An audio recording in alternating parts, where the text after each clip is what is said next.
Today's episode features a man whose impact stretches across dojos, states, and continents. Coach John Axsom, better known across the martial arts world as Moose. For over 34 years, he's lived and breathed Shorin-Ryu karate, shaped by legends like Sensei C.D. Williamson, driven by loyalty, tradition, and an unshakable passion for coaching. He's a national team coach for the AAU, a leader forged through triumph and tragedy, and someone whose influence reaches athletes far beyond his own dojo. In this conversation, we dive into the origins of Moose, his rise within the AAU, powerful stories of mentorship, loss, resilience, and unity, and what it truly means to lead from the front. Whether coaching in South Africa alone for the first time or guiding young athletes through the biggest moments of their lives, we'll talk about legacy, tradition, international travel, building community, absorbing change, restoring unity in karate, and why athletes, not organizations, must always come first. This is an episode about heart, purpose, humility, and what it means to care about people before anything else. Ladies and gentlemen, this is Coach John Moose Axsom.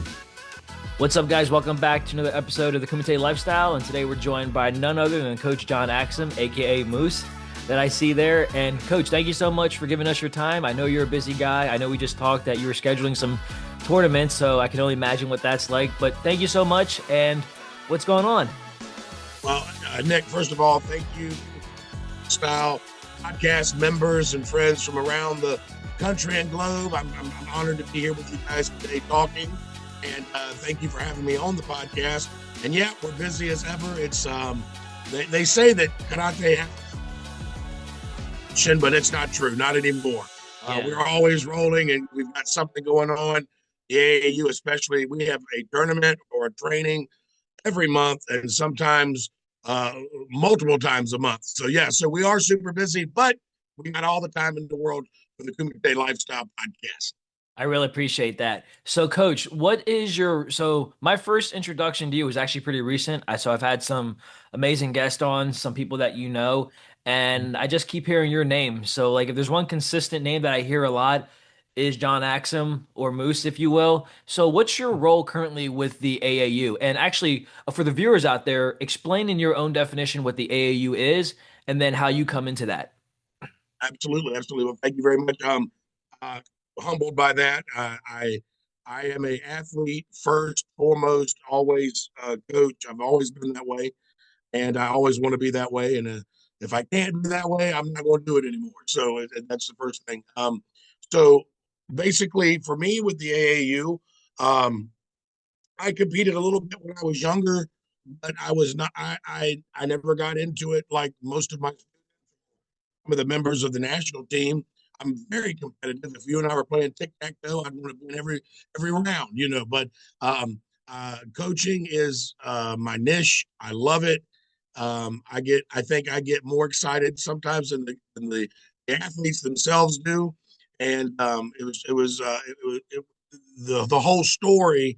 It's kind of a sad to happy story, actually, of how Coach Moose came to be within the AAU. But just to give you just a little bit of background, I'm a Shorin-Ryu guy, so we're Okinawa related, and so I've been in Shorin-Ryu karate. This is going on my 34th year, and my sensei is Sensei C.D. Williamson, Kyoshi Hachidan, out of Niceville, Florida. And so first, to give you the genesis of Moose, which I'm pretty sure you can kind of look at the build here and get where that came from. But when I started karate with my sensei, it was a ninth birthday present, and when I started with him, I came out there and I'm in my gi and I'm trying to be tough, and my sensei standing there and he goes, "All right, it says your name is John Zachary. What do you want me to call you?" And I go, "Whatever you want to, sir." And he goes, "Okay, good. You're too big to be a human. You're Moose." So in the karate world, I'm Moose. To my family, I'm Zach. To friends in school, I was John. Sometimes I feel like I got multiple personalities out here. But yeah, so that's where the Moose came from, and I wear it as a badge of honor, and it makes me feel good to know that there's athletes that aren't even a part of my dojo that will reach out to me and consider me somebody who's influenced their life in a good way. So that's where that came from. You asked me more about the AAU. Well, we all know that AAU stands for Amateur Athletic Union, and it's not just karate. AAU is for all sports, and our motto is sports for all, sports forever, and we are inclusive and we try to bring communities together. And it doesn't matter if it's track and field, swimming, karate, cup stacking. I mean, we've got it all. And and in doing so, we really are that union word. We are united. And so to be, I'm a very truthful person, so I'm going to lay it out here just like it is. I told you I was super competitive, and as a younger, ill-informed, not as mature moose, I would get so passionate that I would act a fool. And so the first thing I want to do is I do want to give a shout out to Sensei Mirza. Sensei Mirza, is the national director for karate for the AAU, and he's now the president of the entire AAU. And I'll talk about both of those a little bit in a moment. But Yeah. I gave Sensei Mercer probably every reason in the world not to make me one of the national team coaches, and he saw something in me. I think he saw the passion that with some advice and counsel could be reined in and used for a good purpose for the team, and that's exactly what he did. So Yeah. karate has been a part of my life for a very long time, and now the AAU is a large role. Yeah, so that's kind of where it all kicked off. So Man, that's awesome. And there's quite a few things that you mentioned there that really stood out to me. One is so I know you're a Shorin-Ryu guy. So for those watching, Shorin-Ryu, like Coach was saying, is an Okinawan type style. Very traditional, and I come from an Ishin-Ryu background. And I was telling you before we started that I trained with the Ingrams. My so they weren't my primary instructors. They were my instructors that got me ready for, national competition, and I owe a debt of gratitude to them. I love those guys so much. I started training in Delaware under Master Reese Rigby, and he's still my instructor now. And now I still train Ishinryu with also a blend of Gracie Jiu Jitsu. But then you also mentioned Sensei C.D. Williamson. So as a kid, I used to research a lot of these masters. So I'm very familiar with the Shorin-Ryu Shorinkan, Master Nagasato. I had a chance to meet Master Doug Perry, Pat Haley. I've oh met yeah, Frank. I've met Frank Hargrove. So when I researched you, I was like, man, like this guy's legit. Meaning like you've been around and you've seen all these guys. So it's nice when I see people's background come from humble beginnings, as you will. And then I love how you said you have athletes reaching out to you and like athletes that you don't even know. So you're making an impact on the future generations and people that you don't even know in person. But then when you have a chance to meet these kids and their parents and their families, especially at the national scene, and then when you're going overseas. So I'm curious, when you make these relationships, right? Maybe it's someone not from your immediate dojo.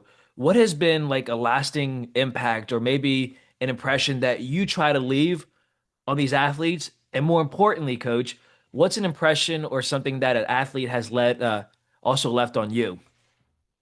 yeah. Gosh, Nick, we might need 2 hours. I'm just kidding. No, you're good. No, a lot there to unpack, and I want to get every point. Um, so yes, so Shorin Shorinkan is dear to my heart. That's the only style I've ever been. I'm loyal. I think sometimes to a fault. I love my sensei is just like my dad, a second dad. I talk to him at least once a day, sometimes 2 or 3 times a day. And I go see him. He moved to Florida because he's not like me. I like the cold weather. I like my highs in the 20s, and he likes his highs in the 90s. So he's down there in Destin, Niceville, Florida now. Yep. But all those people you mentioned, Sensei Perry, who passed away this past year, and I Sensei didn't know Haley out that. in California. Oh man. Yes, Sensei Perry, he passed away this past year. Rest in But he peace. was something. I mean, right up to the end, he was sharp as he could be up here. But just like all of us, his body gave out. I believe he was 86 years old. So, Yeah. and I don't know if you know about Sensei Perry, but Sensei Perry is a multiple Purple Heart winner in Vietnam. He was hit multiple times in the body with bullets and shrapnel. So I did tough not as know that. nails, and he only weighed 137 3/4 pounds, as he used to tell people. So small Okinawan style built man, but an amazing karateka. Sensei Frank Hargrove actually was my sensei's second teacher and the person that brought him into the Shorinkan. Yep. So it's amazing how the tentacles of karate and throughout the world and bring us back together. And so that's how it started for me. My sensei was on the the 1984 AAU Pan American team that fought down in Honduras. So he also competed. And then in 2022, when we had the World Championships in Florida, he said, "You know what, Moose? I want to come out of retirement." It was so cool. So talking about one of those moments that just sticks in your heart. Here is my sensei, and I go, I'm saying, "Well, wait a minute, he's my sensei. Who's going to coach him?" And he goes, "You're going to coach me." And I'm like, "All right." So, I mean, what an amazing. And then again, I bring that up because, sometimes in the relationship with sensei and Seito or Deshi, it's very rigid and old school. And my Yeah. sensei was like, "No, I want you, you're my coach." And it just shows the humility and the humble nature that Kanate is supposed to give to all of us. So that's one thing. I wanted to get to those couple of those stories that you were asking about. Sure. Um, I've been competing in the AAU with my dojo since we opened in about 2011. I met a Shorin guy, another Shorin sensei, legend, and just a good dear friend of mine. I looked up to him as a kid. His name was Mike Eggleston Sr. Yeah. And Sensei Mike had a dojo. You no doubt saw Yep. Mike judging at nationals or Junior Olympics. Um, Sensei Mike had a dojo in Farmville, Virginia, which is where I went to college at Hampton, Sydney, and two of my students have been to that school as well. Nice. And then he had another dojo. He had two dojos. He had one in Richmond as well, in Chesterfield. Um, Mike married this wonderful lady named Sheila, and he had two just beautiful kids. Um, and his son Mikey continued to compete and has done really really well. My entry into the leadership and coaching role with the AAU, uh, as I said, it came on the back of a tragedy. In 2021, we were coming and there hadn't been a WKF World Championship the year before. And we hadn't had a nationals. We did it online, and so we were just trying to get back in it. And they did it in Romania, and I knew a couple of my students would love to go, so I was pushing them hard at the dojo. But again, all I was just Moose, and I just went to the tournaments and brought teams and refereed and coached. Um, on Mother's Day night, Mikey and Mike Senior were they were, and I will get a little emotional. I apologize, but we're going to get to happiness. But Mhm. Mikey and Mike were coming back. They had done a big dinner for Sheila for Mother's Day, and kind of like been butlers and served her, and all that good stuff. And they had Mikey needed something for school, and they had run into town to Walmart. And on the way back in, young lady making a mistake was texting and hit them, and then it sent Mike into the other lane, and he got hit again. Mikey was hurt and had to have a couple surgeries on his arm, and sadly, Mike didn't make it. He didn't make it. So we had a tournament about 3.5 weeks later because Mike was the director for AAU Karate Virginia, Yeah. and I'm so proud of Mikey for this. Sheila was like, "You know what? We'll refund everybody that signed up. This is just too much going on." And Mikey said, "Nah, that's not what Dad would want." So um, Mhm. we had the tournament, and it was a great tournament and a really honoring and memorializing of Mike. And after the tournament was over, Sensei Mirza and Sensei Steve Robinson and Sensei Mark Penner, those guys, Mhm. they took me to the side and they said, I know we're having a hard time here, and this is a tragedy, and I know that you and Sensei Mike trained in the Shorin together, but would you be willing to step in and be the AAU karate director for Virginia? And I said, absolutely. I mean, it would be an honor. And to this day, this is 4 years later. Um, you talk about shoes to fill. Yeah. Uh, I mean, just haven't been filled, trying to fill, but have not been filled. And Yeah. so Mikey and his dojo, they were about an hour from mine, hour and a half, really. They came down and kept training, and a bunch of them went to the Worlds. Mikey, of course, couldn't because of his injury, and a bunch of them won. A couple of them won world championships and placed and medaled. It was so good, big good feeling. And but Mikey didn't lose his hunger, And Mike, of course, was a world champion in Kobudo. And Mikey is an amazing Kobudoka. He does really well with his weapons. And so he's been chasing it for 4 years. He's been chasing that world championship. So one of my proudest moments was this past year in Sweden. Mikey won his first world championship, and he did it with the same weapon his dad did 30 years ago, and that was with a bow and an eku. So really, really just so proud of that kid and what he did. And then he also won one in short Kabuto too. So uh, karate, I say this all the time. I just said it a couple weeks ago at my Bull Moose Invitational. I really would have so much less of a life if it wasn't for karate, the Shorin-Ryu, and the AAU. I mean, I have friends on every continent except Antarctica. And I mean friends, people I talk to. And my family is growing and friendships are growing every day. So I think that's probably the biggest reward. But that's kind of how I got to the AAU. Talking about people from outside my dojo, my gosh, they're now I'm getting where I get emails. Hey, Sensei Moose, can you do a letter of recommendation? I'm applying to college or I'm trying to switch jobs, and I get to do that a lot, and it makes me feel I feel very proud and the good pride that they trust me, because here are these very small interactions, but what's grown from it. On that 2021 trip, I met a family called the Pineros who live in Orlando and now have a dojo called the Chisa Dojo.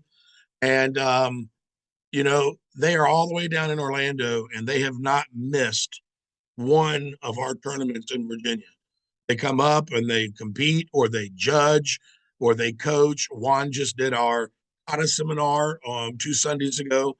And every time the team goes out, the dad, Ricardo, he will be that team dad to go get lunches, pick up ice, get waters, snacks for the kids.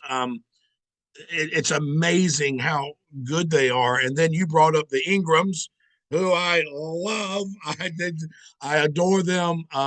In 2022, Sensei Cindy and I were in Romania again for the European Championship. And I got to, one of my favorite moments is her, Sensei Dave Coburn, and we had Sensei Mustafa Arakbawi from New York. We're taking the kids to the salt mines on a cultural excursion. And we're singing Christmas songs, all of us. And I'm not saying that any of us are the next Chris Stapleton or Carrie Underwood or Beyonce, but we were trying our best.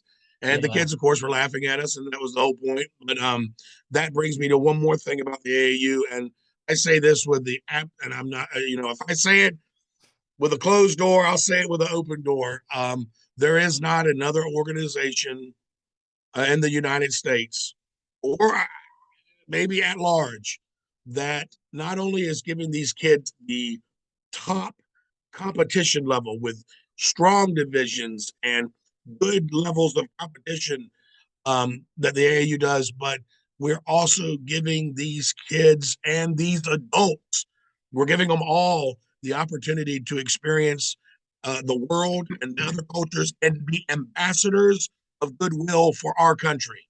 And I've had the pleasure to take people to Romania now, Hungary, Sweden, Scotland, Mexico, and South Africa has been my favorite so far.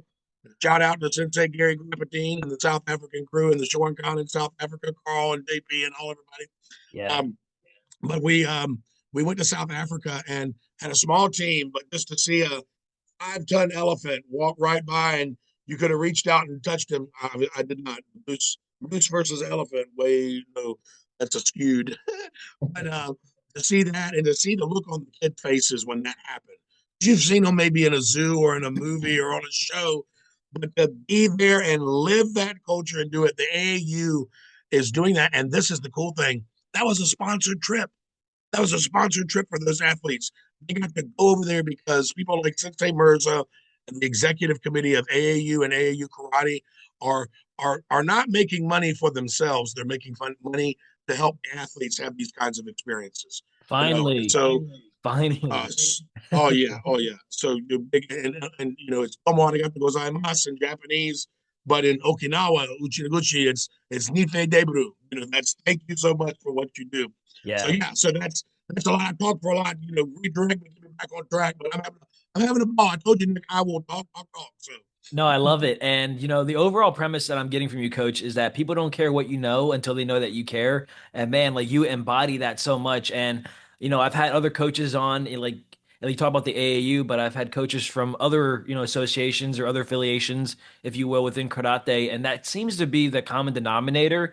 And I love how you talked about when you took these kids over and like you mentioned Coach Cindy and just, I think a lot of times as athletes, and I know for myself, I would look at, coaches like Coach O'Hara, Coach Addison, Coach Ingram, the guys that I looked up to back then, and I still do. And like you kind of only see them in this fixed image, if you will, like as the karate coach. But I remember going to Italy and they were just, not letting loose, but they were just having fun. And it reminded me, like, okay, like these coaches are human, mhm.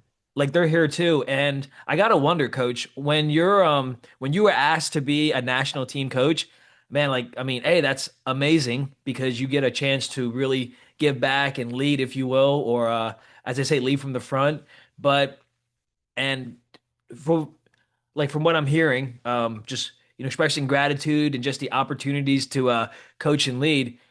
But was it nervous being selected as a head coach, knowing that you're like now tasked with this role because you've seen what, Coach O'Hara can do or Coach Adamson and all these other coaches that you just mentioned. So talk about the emotions and the feelings kind of leading up to your very first tournament going overseas as a team coach.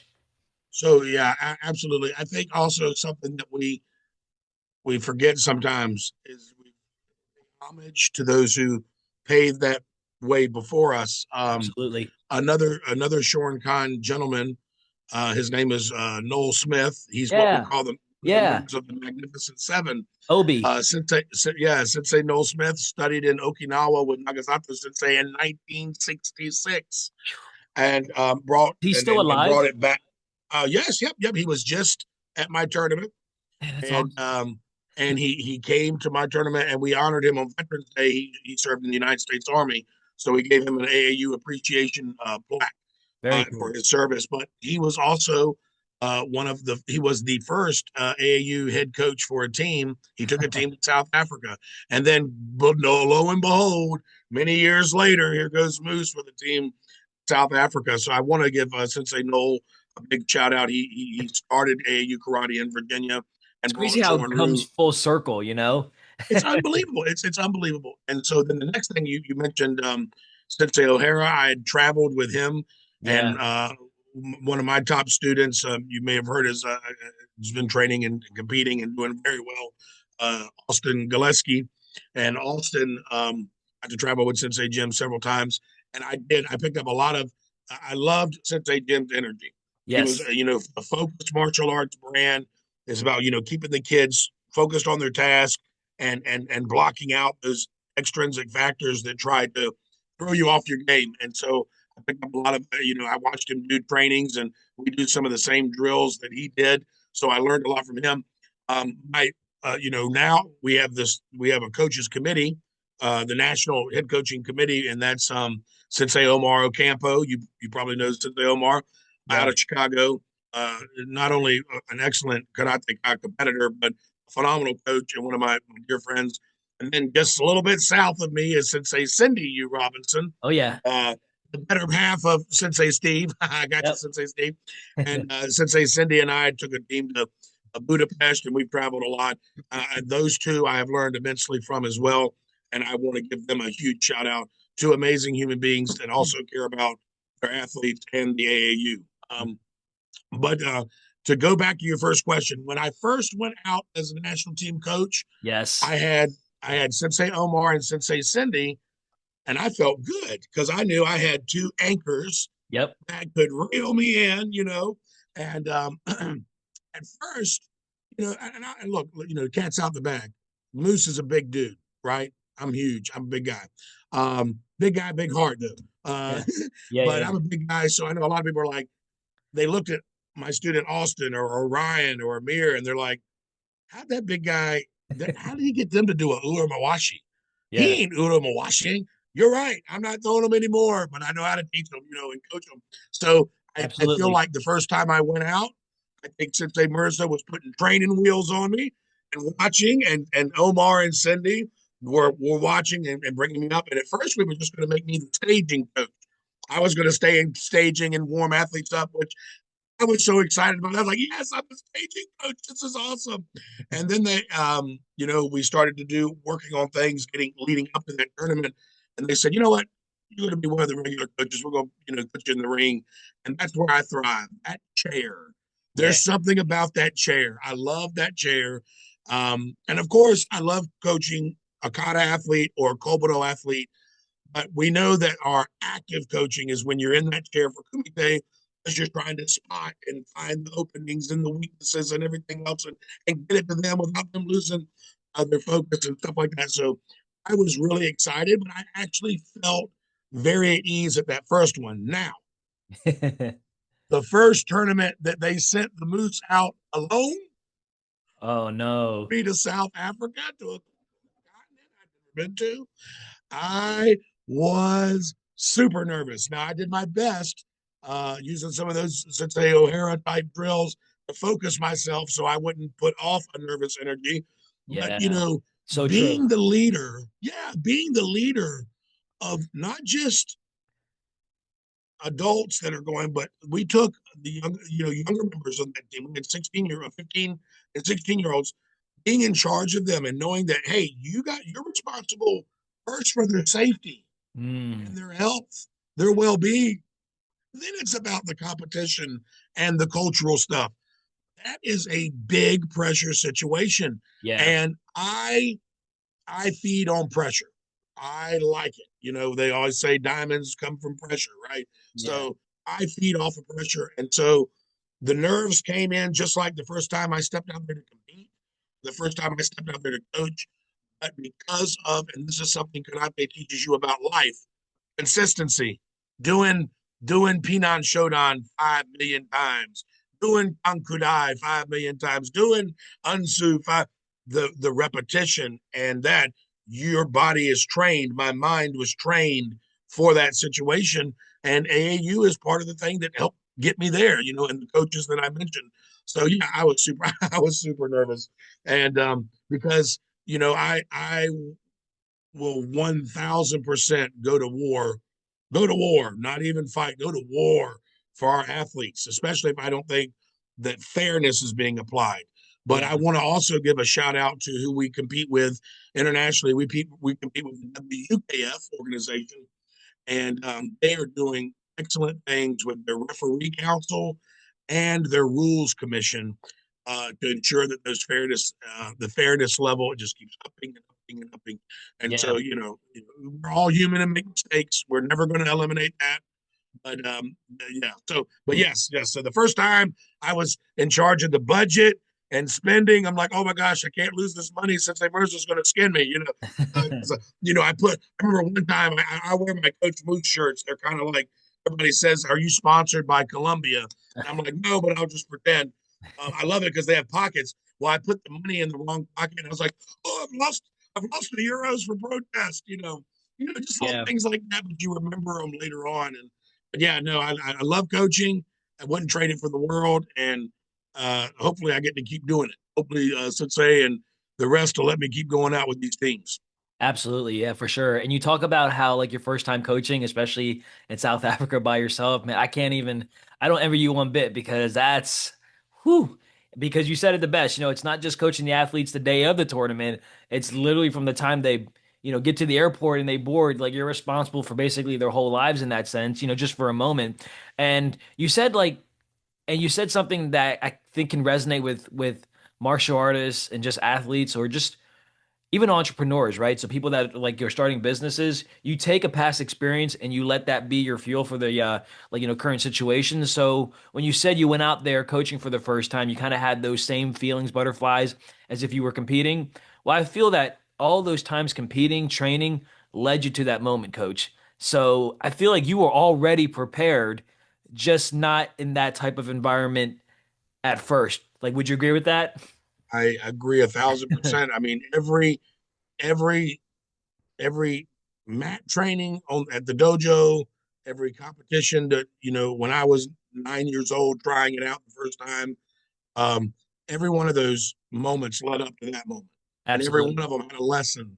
I will also say before being a coach, I was a teacher, so I taught middle school history and civics, seventh and eighth grade, and then I taught 11th and 12th grade U.S. history and government Hmm. at all different levels, the beginner level, the honors level, and AP dual enrollment, and a lot of those lessons also help come in. And a matter of fact, I told people I taught my history class the same way I taught the dojo class, except we weren't punching and kicking and sparring and learning kata, so same kind of energy and Yeah, stuff like that. So yeah, but no, you're exactly right. Every moment in the dojo or doing something related to the dojo is a lesson, and it can be absolutely. applied at any time. Yeah. So now, kind of switching gears. So I know we talked a lot about your coaching career and the opportunities that you have. What people might not know about you now is like, what do you do when you're not doing all that? So, like, I know you're a busy guy. So when you're back home and you have time to spend with family, friends, because this is the side that I love hearing about martial artists, especially established coaches like yourself. Because karate, it's a big part of what we do, but it's not all we do. And I think it's important to make that honest assessment because, man, for a time there, if you didn't do karate, meaning myself, I wasn't gonna be friends with you. And man, like I wish I didn't have that mindset back then. It's changed a lot now because my friend group is pretty open. And I love how you said that you have friends from all over the world. And that's what this platform or what we do has given us. I have friends from all different states. And it's nice to know that, like, if I'm on Facebook or Instagram and I see Joe, whoever from this state, I was like, oh, I know that guy. I compete with him back in whatever. So you can kind of have a close connection, but it's nice to know that if you ever, I don't know, get bored or if you just want to connect with someone on the other side of the country, you can because of those experiences. Yeah. So yeah, so what does coach like what does Moose do when he's not doing any of those things that we just talked about? So little bit of background. One of my first love, my grandfather, my granddaddy. I called him granddaddy. Granddaddy started taking me hunting with him when I was 4 years old. Nice. Now, a 4 year old hunting, you've ruined your hunt because you look like a woodpecker jumping all around and making noise and scaring the deer off and stuff like that. But that was my first love, and he taught so that I always did that. I hunted, and that's actually one of the reasons why, as a younger student in karate, I didn't compete as much as my friends, because from October to January 1st, I was in a deer stand with my granddaddy, and I give him so much credit. He is the central male figure that did the most in my life in raising me. And so that's my favorite thing. Thanksgiving, I'll go down to see my cousins in Kenley, North Carolina, and I'll go hunting with them. I hope over the break a little bit.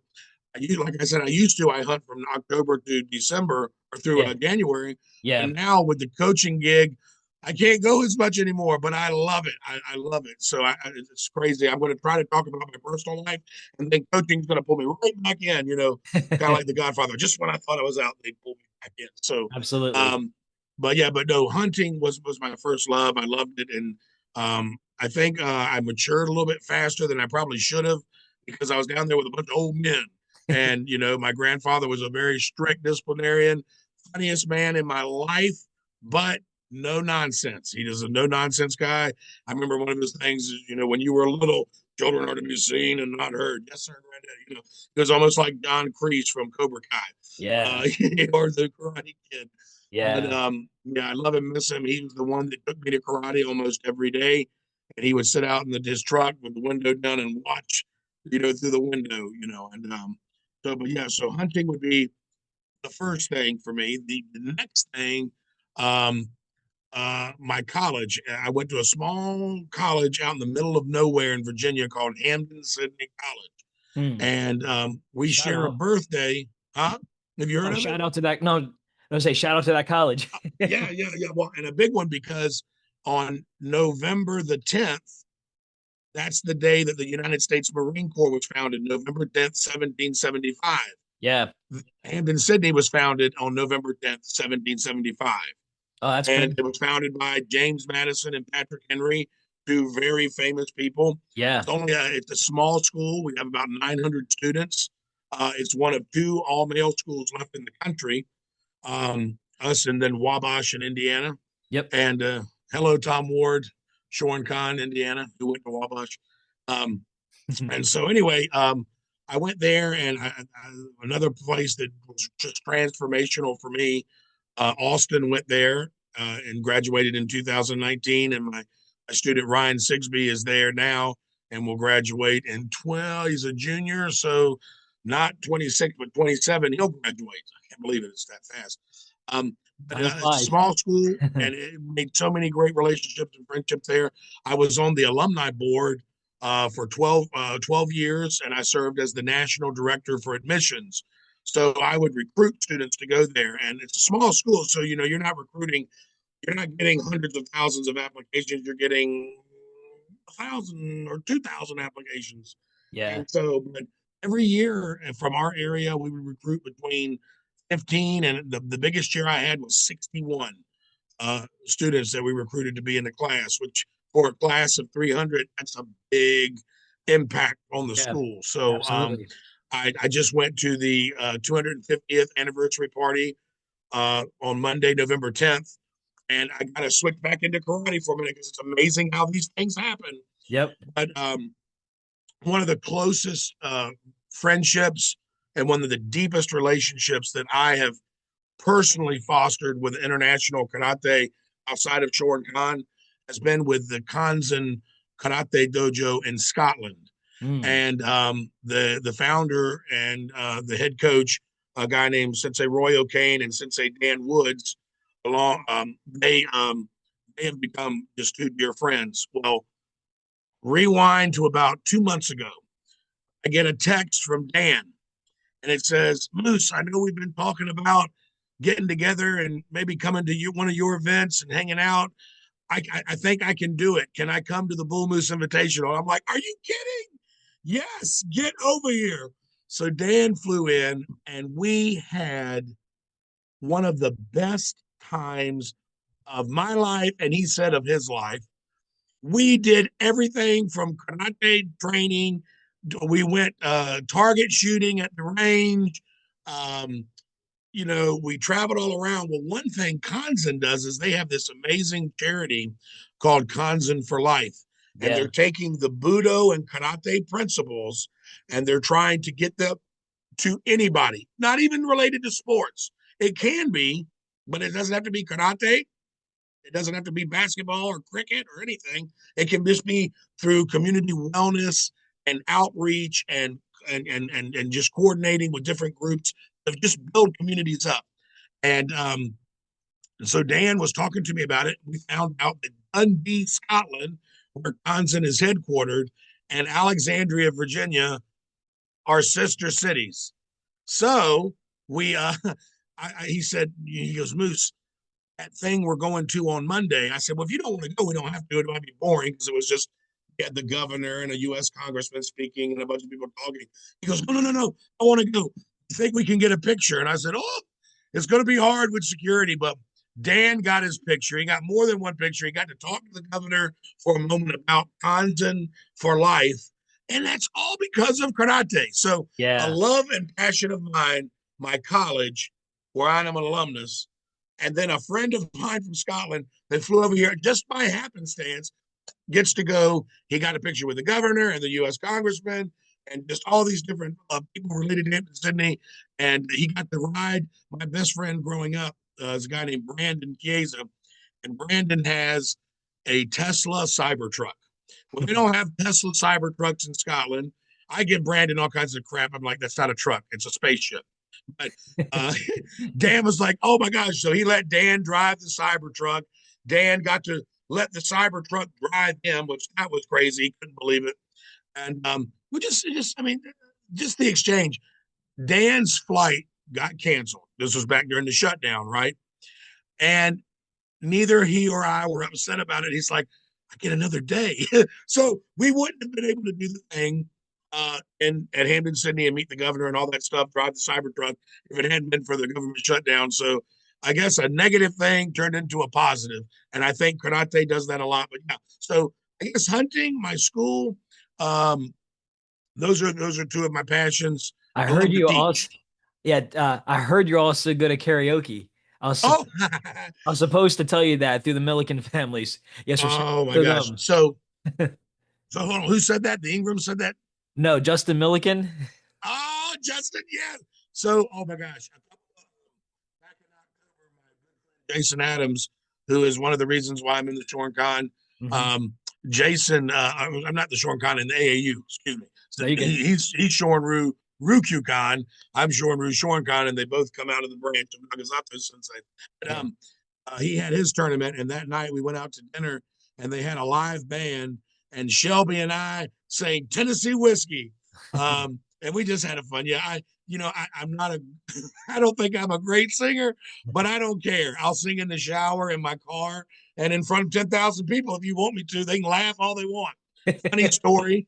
I got lots of them. In 2005, when I graduated college, I went to work for an organization you probably heard of called the USO, Yeah. United Service Yeah. Organizations for the Military, Yep. and Absolutely. we put on a thing called the Patriotic Festival in Virginia Beach. A lot of people don't know this, but Hampton Roads, where I live, Newport News, Hampton, Norfolk, Virginia Beach, is home to the largest concentration of active duty military in the United States. There's over 500,000 active duty military stationed in this area. It's So amazing. earlier I was like, oh man, I heard the F-35s flying over. I'm like, man, I hope they not start drowning us out. But I love it. I say that's the sound of freedom. And but we had our patriotic festival, and one of our performers that year was Patti LaBelle. Mm, R&B and soul yeah. music. Well, Hmm. that morning I got in my elevator, and as I'm standing there, I go down to the next floor. Doors open. It's Patty. So she kind of like smiles and just walks on. Well, I didn't want to be that guy that's like, oh my God, it's Patty LaBelle, give me a hug, take a picture. And so we did. You couldn't do selfies then. There weren't no selfie sticks and selfie stuff. So I didn't say anything. I just played it cool. And I was like, when she walked off, I said, "Have a nice day." And she's like, "You too." And off she went. Well, that night, that day, I'm sorry, later on that day at her concert, she asked for volunteers to come up and sing. Do you remember that song from a few years ago? The Real Lady Marmalade. That one, Yeah. it's got like Christina Aguilera and her and all these super soulful and pop Yeah. voices. So she's going to sing that, and she got like 6 volunteers. Well, Lady you Marmalade. couldn't stop me. You could not stop me. So I get out there in front of 10,000 people at the Virginia Beach ocean front. And LaBelle goes, wait a minute. And the music's kind of playing in the background. She points at me like that. She goes, you were on the elevator with Patty this morning.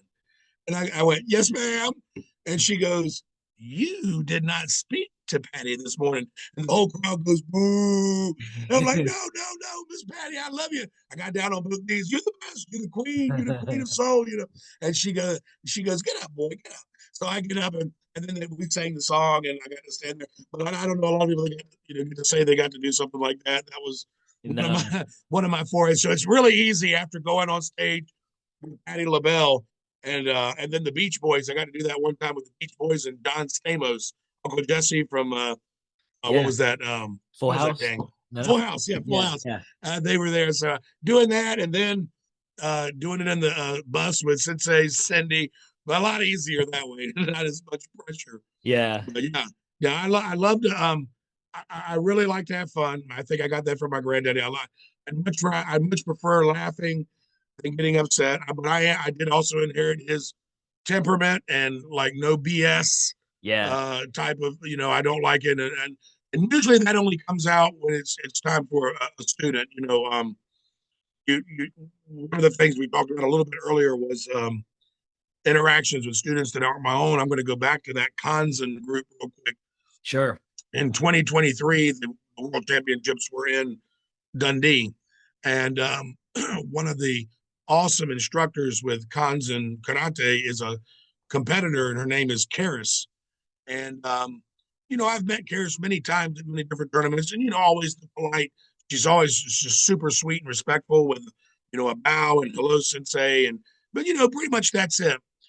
She had a rough fight. She had a real rough fight. Did not do what she wanted to do, and the girl's a multiple time winner in Kumite, and she's amazing. She just won. Shout out to Karis for the big win in Kabuto. In Where were they? I think they were in Latvia, and she won that at the European Cup. So she just started doing that, and she won a gold. But Karis was all upset, and you know, there's a level of respect in karate where you don't want to cross a boundary with another coach or a sensei. Sure. And I could just tell she needed a moose hug. She needed one. Yeah. And I couldn't hold myself back. Yeah. So I walked over there, and Sensei Roy was talking to her, and some of her teammates were patting her on the back, and she was visibly upset. And I said, Sensei Roy, is it okay if I speak to her? And Sensei Roy is just like me. He goes, Moose, thank you so much. Please do. And I said, Karis, can I give you a hug? And she gave me a big hug. And I said, I'm going to tell you right now, this tournament is not going to define you. I've seen you compete many times. I said, but you're not always going to be the one on top either. And I want you to know that you're going to come back from this loss right now. It's going to be so much jet fuel in your pack that when you get back up there, you're going to win the next round. And sure enough, she bounced back and she went on a daggone terror spree of win. And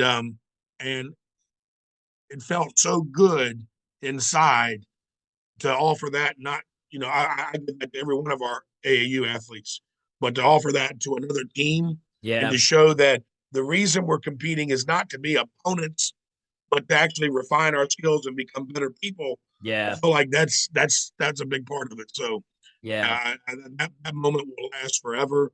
And she'll never Yeah, forget that, coach. That's something that, like, I know you said that, like, you'll never forget it, but as an athlete, I guarantee you, whether it's 5 years, 10 years from now, or maybe even now, she'll remember Coach Moose and saying, like, man, he took the time to acknowledge me. Because I think, athletes, regardless of how well they do, and I can kind of speak for myself, at the end of the day, we just want to be heard and we want to be seen. We want to know that, right. like, we want to know that whether we win or lose, that someone cares about us.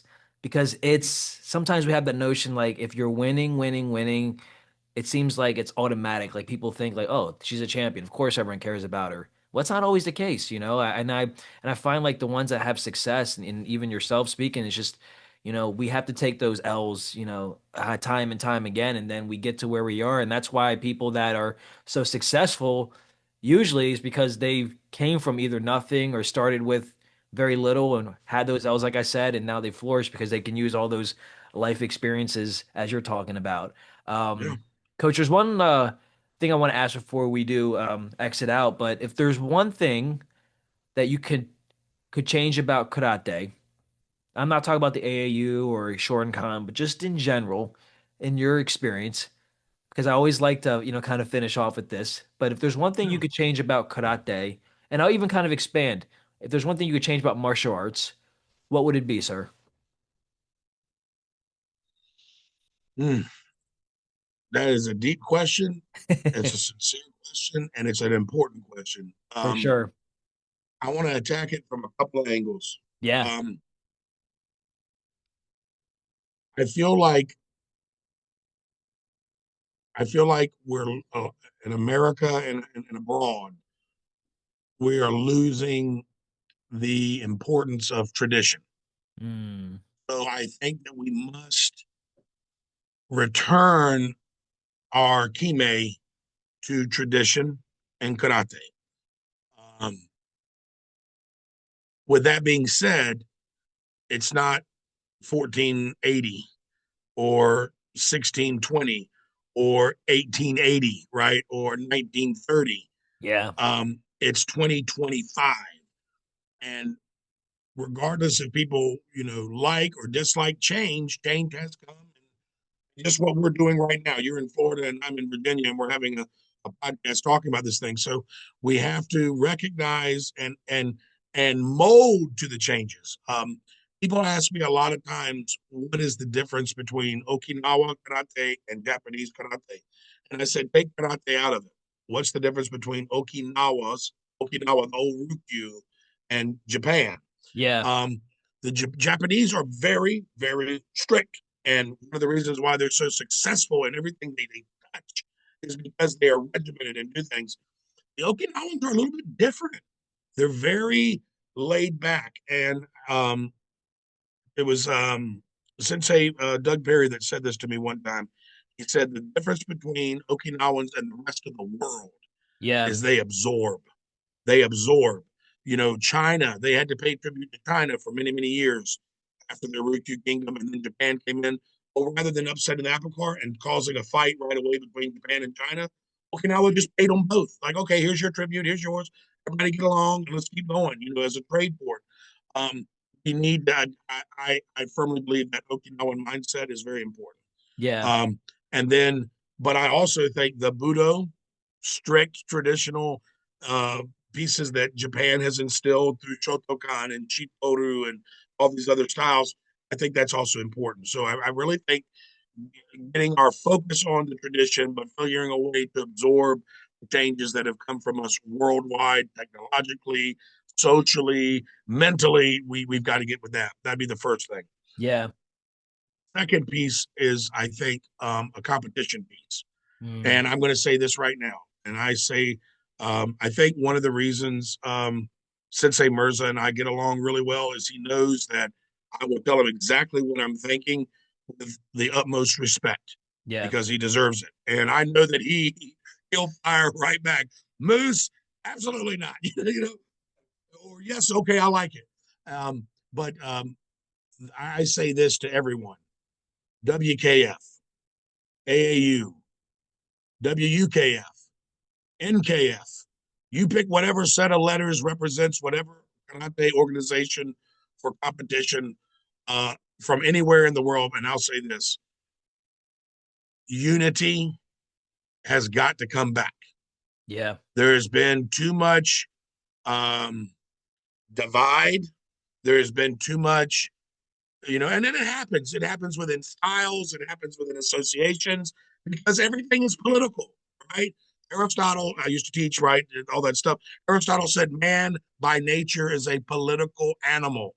We create our fiefdoms and we create our organizations, and we do that in the mode of the way our brains think and the things that we like. You know, there's Yeah. a reason why a guy decides to do Kyokushin or Shorin-Ryu or Jiu-Jitsu. There's something about those different styles that pulls that man or woman in to try it. Yeah. Um, and so going back to the competition thing, you know, everybody always says, "Oh, do you think we'll be back in the Olympics?" I think, and until the United States is able to really show the unity, and I think that's going to be one big turnoff for the IOC and the Olympics. I Yeah. think we need to do it. I think that all the organizations need to, this, and I say this with it. I love every athlete. Hmm. Athlete is the most important person, and that's an athlete from any organization. They are welcome at my dojo. They are welcome at my tournaments. They are welcome at my seminars. But everybody needs to be that way. Yeah. And everybody's not that way. And I'll call you out. Mhm. I'll call you flat out. If you don't like it, get over it. You want to come talk to me, come see me. But it's just the truth. Yeah. And the reason is it's ego. It's Absolutely. ego. Ego ruins so much. But ego's not just ruining what you have built yourself and what you believe in. You're hurting The athletes. 7-year-old kid who's never even tried it yet. Yeah. The You're future. hurting a 14-year-old who has seen Stephen DaCosta or Sandra Sanchez or Rio Kiuna or Tom Scott or Austin Gillespie or JJU Robinson. You pick whoever these athletes that are at the top of their game, you're taking it away from them. Yeah. And when you do that, I'm sorry, but I'm just gonna say it. It pisses me off. Yeah. It's not right. The athlete comes first, and the only way that's going to come is if we all unify and push it. I'm working on a thing with Sensei Cheryl Murphy right now out of New Yeah. York. You Yeah. know, Sensei Oh Cheryl, yeah. one of the most awesome ladies in karate, bad lady when Yeah. it comes to competition, amazing coach, good human being. We're working on a little joint thing right now together, trying to get some stuff going. But that's what we got to do, and I think that those two things, the focus on tradition for general karate, general martial arts, and then for for competition, the unity. I Yeah. think if we can get those, and you know what, I could probably list another 50 things we need to work on, but let's take it easy, step by step. Those are two that would be my most pressing. Yeah. And I want to say, I don't want anyone to think that I'm leaving anyone out on purpose, but you know, the people that get me up every day and get me going as a coach are Jacob Little and Shelby Milliken and and Cheyenne Medlin at my dojo and all my students and all of those that compete, all 64 that competed 2 weeks ago. But also it's people like Jojahan up in New York and Camden out in Walla Walla and Anton and this all these people, Abby Feedback and Abby Knapp. I mean, I could sit here and just start listing names of of athletes, and these are young athletes and older athletes, seniors and veterans. They are the reason why I love coaching, and I want to say to every single team member that I've ever had the pleasure of being on the team with you coaching, thank you for allowing me to sit in your chair Mhm. because you're and thank you if you were a kid to your parents for trusting me. Trust is something that we have to guard and protect, and it is a high honor for you to allow the people like the ones that came before me, like Will Smith and Jim O'Hara, and the ones that are here with me now, like Cindy and Omar and myself. You are giving us the honor. That's the honor is that what you've given to us, and I hope that we will always remember that and put it first. I know that we are right now, and I just it really is important to me, and I love it every time somebody and I put this on a post after my tournament. They asked me what was the worst part about hosting a tournament, and I know that they wanted me to say, "Oh, it's the stress and the sleepless nights," and the parent that calls and says, "Oh, I put Johnny in the advanced division, but he's actually a white belt, and he's not 12, he's 14." And all that they're looking for because negative news sells, right? Go watch Ab- any of the news channels. So they want that, Absolutely. like, oh, what's the horror story? Yeah. The worst part about a tournament for me is Sunday because we do ours on Saturday. Yeah. It's Sunday, and the reason is because everybody's leaving. I don't get to see everybody. And I like it. I'm a social guy, as you can kind of tell. Yeah. I hate, if it's a Sunday tournament, I hate Monday. If it's a Saturday tournament, I hate Sunday because, all these people are leaving. And I remember when I took Sensei Dan uh, back to the airport a day late, going back to Scotland, I got like real emotional. I gave him a big hug. I'm like, man, you're my last guy, and now you're gone. And of course, I have my dojo and all my students, and I love them. And I love it when we all get together. My great grandfather, who I'm named after, his name is John Henry. I'm John Zachary. He used to say, and you've heard it before, millions of people have said it, but the more the merrier. And I Yeah. love it when people come in from when I think that there's people that have been on a team with me that will spend the money and time to come from Ohio or California or Las Vegas or wherever to come out here to the East Coast. What I mean, wow, better Yeah. than any medal, better than anything like that. So to those guys, I just eternal gratitude. Nife Debru, as I said in the English language. Thank you so much for that high honor. Yeah. Coach, thank you so much for your time. And just to kind of piggyback on everything you said about, unity, because I 1000% agree with you. And one of the things that, or one of my goals for this platform, and I'll just put it out there now because we're talking Yeah, about being authentic, is so I just had one of the USA NKF head Kumite coaches on, and a lot of the stuff that you just said, he said the same thing too. So it's interesting how I feel like the top coaches, whether it's NKF, AAU, they're all athletes first. If if we want to see change, coach, it has to start from the higher ups, and that's all I'm going to say about that. go down. It's got to trickle down. Yes. Hey, listen, Nick. You don't need to blast anybody's name on here. Not Text at me the all. name. Text me the name. I'll reach out to them tomorrow. I will do anything I can to work with any coach to make any athlete better off. Yep, Anyone. absolutely. Yeah, let's Anyone. collab, man. I'm all down. Coach, again, man, it was a super honor to have you on. I feel like we could talk forever. Like you just have that personality. I'm glad that we got a chance to meet this way. I'm looking forward to meeting you in person. I got some goals for Kumite Lifestyle in the upcoming year. I want to come down, sell some merch at the national competition, tournament, Okay. and would love to get your input on that at some point. So things I'll definitely be in touch. But before we do leave, where can the folks find you if they're watching this? Like your Instagram, your Facebook, Yeah, social media. absolutely. So on Facebook, it's Axsom Martial Arts. Instagram, it's Axsom Karate. Um, you can reach out to me there. You can also go to www.axsommartialarts.com. That's our website. There's a link there where you can directly email me. If there's anything I can do from consulting to teaching, instructing, training, whatever to help any athlete, I'm there for you. And, we'll find a way to put you into the schedule of upcoming events. And I'll be at nationals. I'll be at the North America Open in April, and then um, I go to a lot of tournaments, just local tournaments, because I'm a grassroots guy. I Yep. believe you got to build everything from the bottom up. So I'll be down in Florida for a tournament this year, and um, all over the place. Going out to just different events.